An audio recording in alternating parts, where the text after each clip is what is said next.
Here in Marie's Butterfly Garden at Maymont, we placed mason bee nest houses quite a number of years ago. We did our research to make sure that what we provided would be utilized by this important pollinator, our native bees.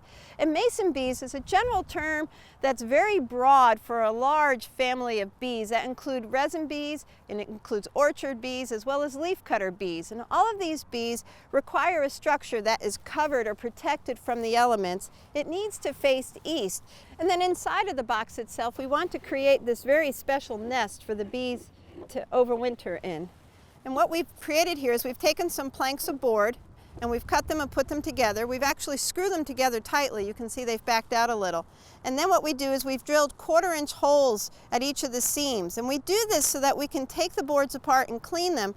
And actually, if we needed to, remove the mason bee larva over winter and set it back out. And you can see here how we've drilled our holes at various depths. And right here what we have is we have an old leafcutter bee right here, the larva of that. And these, you can see, are solitary bees. The female does all of the work, by the way. And what she does is she finds a site, she gathers the materials from the environment.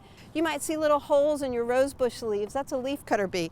And then they create a little cocoon out of it. And in that cocoon, they place what's called a pollen ball and then an egg.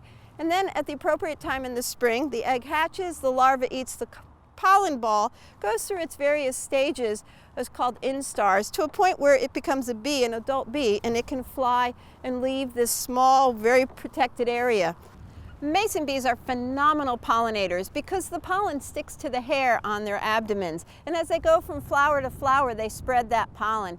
These bees are the rock stars of our world. These bees pollinate the orchards as well as the berry patches, and we enjoy the results of their pollination with the fruits and the vegetables in our grocery stores. So I encourage you to become an advocate for our native mason bees by doing a little research and creating a mason bee box and putting it out in your landscape as well.